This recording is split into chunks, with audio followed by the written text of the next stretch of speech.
Hi hello नमस्कार. मी काजल तुमचं सगळ्यांचं स्वागत करते माझ्या एका नवीन ब्लॉगमध्ये. कसे सगळेजण मस्त मजेत आणि आनंदात असाल. तर ना शाळेत हळदी कुंकवाचा कार्यक्रम ठेवला होता. तर माझी फ्रेंड बोलली की चला आपण जाऊया. म्हणूनसाठी आम्ही शाळेत गेलो आणि इतकं भारी वाटत होतं ना. डान्स इतका मस्त मुलींनी केला होता. मला तरी तो व्हॉइस ओव्हर करण्याची इच्छा नव्हती, कारण गाणं इतकं मस्त होतं आणि डान्स पण छान बसवला होता त्यांनी. मस्त वाटलं बघायला, छान होता डान्स. तर आता कॉपीराईटचा प्रॉब्लेम असल्यामुळं मला तो व्हॉइस ओव्हर करावा लागला. तर इन्स्टाला बघत असेल तर ते नक्की बघा, स्टोरीला मी दिलेलं आहे. तर दुसऱ्या दिवशी माझी कामं सुरू झाली होती. सोनू शाळेला सुट्टी होती, त्यामुळे माझं सगळं काही निवांत चाललं होतं. शाळेची गडबड असली ना, कसं सगळं पसारा पण जास्त असतो, कारण गडबडीत कुठली वस्तू कुठं ठेवावी कळत नाही. त्यामुळे सगळं किचनवरतीच ठेवलं जातं. पण आज जरा निवांत सगळी कामं सुरू होती. माझी कामं झाली होती तसं, आंघोळ वगैरे, फक्त भांडी घासायची आणि कपडे धुवायची राहिली होती. तर ते आता म्हणलं चला करून घेऊया. आणि आता ब्लॉग बनवायची पण इच्छा नव्हती, पण तुमच्या कमेंट येत होत्या की ब्लॉग का नाही येते, का आता बंद करतेस. तर म्हणलं चला काम करत करत तुमच्या प्रश्नाचे उत्तर देऊन टाकूया. असं जर मी एका जागेवर बसून ब्लॉग बनवला तर तुम्हाला पण बोरिंग वाटतं. तर म्हणलं चला आपण असा ब्लॉग बनवूया. तसं तर ब्लॉग न येण्याची भरपूर सारी कारणं आहेत, पण आता मी म्हणजे एकच कारण मला महत्त्वाचं वाटतं की आता जास्त व्ह्यूज नाही आहेत, त्यामुळे मला पण कुठंतरी डिमोटिवेट झाल्यासारखं वाटतं. पहिले कसं माझ्या व्हिडिओला व्ह्यूज पण यायचे, भरपूर यायचे. म्हणजे मी अपेक्षेच्या बाहेर व्ह्यूज यायचे. जेव्हा माझे सबस्क्रायबर कमी होते ना, तेव्हा व्ह्यूज भरपूर असायचे. एका तासामध्ये 1000 व्ह्यूज जायचेच कंटिन्यू. संध्याकाळपर्यंत 2-3 हजारपर्यंत होऊन जायचं.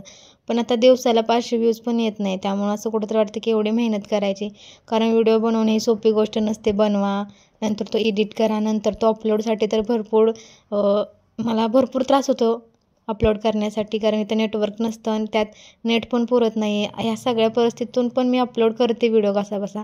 पाहिजे तसं व्ह्यूज नाही आहेत का, मग ते मनाला वाटतं की यार आपण एवढे सगळे मेहनत करतो आहे आणि त्याचं फळ पण आपल्याला भेटत नाही. त्यामुळे वाटतं की नको, जाऊ देत, असा आराम केलेला बरा. उगाच टेन्शन पण नाही आहेत की व्ह्यूज नाही आले, म्हणजे भरपूर साऱ्या गोष्टी होतात. त्यामुळं म्हणलं नको, आता थोड्या दिवसांसाठी का होईना पण थांबूया जरा, नंतर बघूया. कसं आहे, तुम्हाला पण माझे गावाकडचे व्हिडिओ बघायला भरपूर आवडायचं. जेव्हा मी तिकडं राहायचे ना, तेव्हा म्हणजे तुम्ही छान मला सपोर्ट केला होता, कारण तुम्हाला माझी ती लाईफ बघायला आवडायची.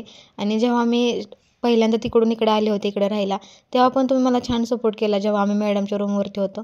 नंतर नसं ना, माझ्या चुकीमुळंच हे सगळं झालं. ती काय चुकी होते हे पण तुम्हाला पुढच्या ब्लॉगमध्ये शेअर करेनच, कारण जे मी चुकी केली ना, म्हणजे तुम्ही जे नको करायला त्यासाठी मी सांगेन, बाकी काय नाही.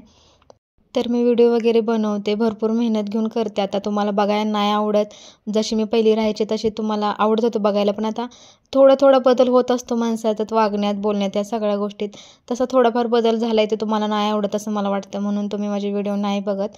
हे कारण असू शकतं. तर तुम्ही सांगा काय कारण आहे म्हणून तुम्ही जास्त सपोर्ट करत नाही आहे मला.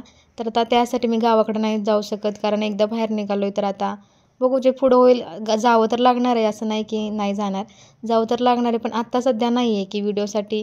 आणि जर आता मी आधी जर गावाला गेले तर तिकडचे व्हिडिओ शूट करत नाही, कारण आम्ही एकत्र राहतो, सगळं जेवण वगैरे एकत्र होतो. मी माझी रूम कधी उघडले तर उघडत नाही, तर कधी उघडत पण नाही. आणि तिकडचे हाल पण बेकार झाले. तुम्हाला आता जर मी कधी गेले ना, नक्की शेअर करेन. असू दे, आता जे आहे ते तर मी दाखवते. तर तुम्हाला ह्या सगळ्या गोष्टी नसेल आवडत, त्याला मी तरी काही करू शकत नाही. मी माझ्या परीने जसं काही होईना ते प्रयत्न करू शकते, कारण माझे सगळ्या प्रकारे व्हिडिओ बनवून झाले. माझं सगळे कलेक्शन दाखवून झाले, साडी कलेक्शन, ज्वेलरी कलेक्शन. आता मी काय मग डेली रुटीन दाखवते, त्यात पण तुम्हाला जास्त रस नाही वाटत. त्यामुळे मी जरा म्हणजे थांबले, म्हणलं जाऊ देत, थोड्या दिवस थांबूया आपण, नंतर थोडी आयडिया घेत आपण चांगले व्हिडिओ बनवूया. त्यासाठी माझे व्हिडिओ येत नव्हते आणि त्यात सगळे घरातले पण आजारी होते, हे तो तुम्हाला तर माहितीच आहे. नंतर राहूनच गेले व्हिडिओ बनवणं. आणि एकदा जर व्हिडिओ बनवणं थांबवलं ना, नंतर इच्छा होत नाही. आता जे व्हिडिओ बनवत असतील त्यांना माहीत असेल की 2 दिवस जरी आपण गॅप घेतला ना, तिसऱ्या दिवशी आपली इच्छाच होत नाही की मोबाईल घ्यावा आणि शूट काय करावं. आणि काय आयडिया पण नसते की आता काय करायचं, इतके दिवस आपण थांबलो आहे, मग आता काय दाखवावं हे डोक्यात येत असतं. हे माझ्यासोबत पण झालं आहे ना. जर आज मी व्हिडिओ टाकला ना, तर मला स्वतःहून कंटेंट सुचतो की हां, उद्या आपण हा व्हिडिओ टाकूया म्हणून. पण एकदा गॅप घेतला ना की नंतर इच्छाच होत नाही आपली हे सगळं करण्याची. पण जाऊ दे, चांगला व्हिडिओ बनवण्याचा तर प्रयत्न करते. आणि असं काय आहे की मला जास्त करून माझ्या घरात जास्त माणसं पण नाही आहेत की त्यांना मी तुमच्यासंग शेअर करावं, दाखवावं, त्यांचे विचार तुमच्यापर्यंत पोचवावं, असं नाही आहे. त्यामुळं तुम्हाला पण असं वाटत असेल की सगळ्यांसोबत व्हिडिओ बघायला आवडत असतील तुम्हाला. म्हणजे मिस्टर म्हणा, किंवा आता सोनू पण जास्त घरी वेळ नसते, आले तेव्हा ते अभ्यास करते, जेवते आणि झोपते. मग काय मी एकटीच तुम्हाला दिसते. एकटं माणूस किती व्हिडिओमध्ये दिसणार ना, तुम्हाला पण मला एकटीला काय बघू वाटणार. अनेक कारणं असू शकते ती. पण काय आता मी कोणाला जबरदस्ती नाही करू शकत नाही. हे पण घरी नसतं, संध्याकाळी आल्यानंतरनं जेवायचं वगैरे आणि झोपायचं एवढंच, बाकी काही नसतं. तर चला जाऊ देत. किचन वगैरे आवरल्यानंतर आले हॉलमध्ये. तर हॉलमध्ये मी आवरलं होतं बरं का सकाळी, कारण आज लवकर अंघोळ झालेली, त्यामुळं देवपूजा ही सकाळीच करून घेतली होती या. तरी पण सोनूनं तिकडचा डबा इकडे आणून ठेवला. तर शाळा नसली तरी पण तिला माहीतच नव्हतं आज शाळा नाही म्हणून, त्यामुळे ती चपाती वगैरे डब्यात तिनं भरली होती. तिनं आवरायला सुरुवात केलेली, कारण तिचं काम असतं बाटली वगैरे भरणं. आधी नव्हती ती करत, पण आता तिची ती बाटली वगैरे भरते, डब्यात चपाती वगैरे घालणं. तरी पण मी भरत असते, पण कधी नव्हतं तिला हुक्की आली का तिचं काम सुरू असतं. तर तिकडे मी नेऊन ठेवलं. आवरलं होतं तरी पण ती म्हणतात ना, मागं पाटून पुढं सपाटच्यानं करून टाकलं होतं बघा. सगळ्या उशुशा काढून ठेवल्या होत्या, किंवा तिचं शाळेचं सामान जिकडं तिकडं पडलेलं होतं. असं वाटतं की किती आवरून दिवसातनं 3-4 वेळा झाडू मारावा लागतो आणि आवरून पण ठेवावं लागतं तेवढ्याच वेळा. कारण माणसं येत असतात ना, मग आपलं बरोबर नाही वाटत की सगळीकडे पसारा पडला असेल. तसं तर मी आज नव्हतं आवरलं सकाळी घरातलं बरं का, ह्यांनी आवरलं होतं. कारण माझे स्वयंपाक जरी ह्यांना म्हणजे सोनूला डबा नसला द्यायचा तरी ह्यांना डबा द्यायचा होता, त्यामुळे माझा स्वयंपाक चालला होता या. त्यामुळं ह्यांना मी म्हटलं होतं की झाडू वगैरे तरी मारा. मग त्यांनी झाडू मारून कपडे वगैरे पण सगळी ठेवली होती. पण तिची वस्तू जर काही माझ्या कपड्यांखाली असलं ना, ती माझं कपडं खाली काढून फेकते आणि तिची वस्तू घेऊन बसते. असं काम तिचं सुरू असतं. तिला मारलं, समजून सांगितलं तरी काय म्हणजे तिला कळतच नाही जास्त. त्यामुळं आता मी तर तिला समजून सांगणं सोडून दिले, तुला जसं करायचं आहे तसं कर. जरी तिला सांगितलं तरी ती डबल ती तशीच करते. मारून बिरून काय उपयोग नाही आहे. त्यामुळे या सगळ्या गोष्टीत मी लक्षच काढून टाकले, बाई तुला काय करायचं आहे ती कर. मला जो त्रास होणार आहे ते होणार. तिच्या मागं ओरडत बसण्यापेक्षा ती शांत राहून काम केलं बरं. आता मला ते बरं वाटायला लागले, कारण मी चिडचिडपणा कमी केला आहे, भरपूर कमी केला आहे. आता मी रागवत नाही आहे कुणावर, कुणाला बोलत नाही आहे, भरपूर शांत झाले.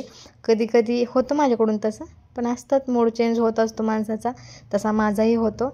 आता झालं होतं, कारण ना काल आम्ही शाळेमध्ये गेलो तेव्हा म्हणजे असं उन्हात बसून कसं तरी झालं. चॉकलेट वगैरे आणलं होतं, मग अजून काय घेऊ म्हणून चिंगम घेतला होता. तर तो तिथे राहिला टेबलवरती, आणि त्यात एकच होता आणि एक कुठं गेला काय सापडलं नाही अजूनपर्यंत, पण तो सापडला नाही. आणि मला वाटलं काय ती सोनूनं खाल्ला का काय, म्हणून मी तिला भरपूर वेळा विचारलं, भरपूर रागवून विचारलं, पण तिनं काही सांगितलं नाही. ती सरळ म्हणायची मी नाही घेतला, मी असलं काम करतच नाही, तुला माहीत आहे ना मला नाही आवडत, मी तुला विचारून सगळं करते. एवढा तर विश्वास होता की ती एवढं सगळं सांगते म्हणल्यावर नसेल तिनं घेतला. पण तरी पण काय सांगावं, भीतीनं पण तिनं नाही म्हटले असेल. काय माहिती का माझ्याकडूनच पडलं आहे, कारण मी खाल्लाच नव्हता या, घेतला होता फक्त. बाकी आता मग ते कुठे गेला काय माहिती. अख्खं घर पालतं घातलं पण नाही घावला का तिथेच पडला होता, कारण पिशवी बेंचच्या खाली ठेवली होती, मग तिथे राहायला वगैरे माहीत नाही. एवढीच भीती होती की तिनं घेऊ नये आणि तिनं खाऊ नये, बाकी काय नाही.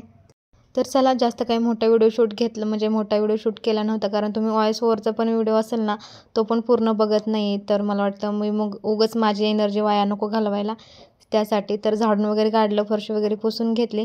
कपडे काही जास्त नव्हते, त्यामुळे घरातच सुकाय टाकली होती. बाहेर जायचा आज विषयच नव्हता. आणि वारं पण इतकं सुटते ना, कपडे पण चिमटा लावला तरी पडतेत, इतकं वारं सुटते. आणि पाऊस पण येतो आधीमध्ये, त्याला पण हुक्की येते. तर चला, पुढचा ब्लॉग कशाविषयी पाहिजे तुम्हाला मला नक्कीच कमेंट करून सांगा. हा व्हिडिओ आवडला तर लाईक, शेअर, सबस्क्राईब करायला अजिबात विसरू नका.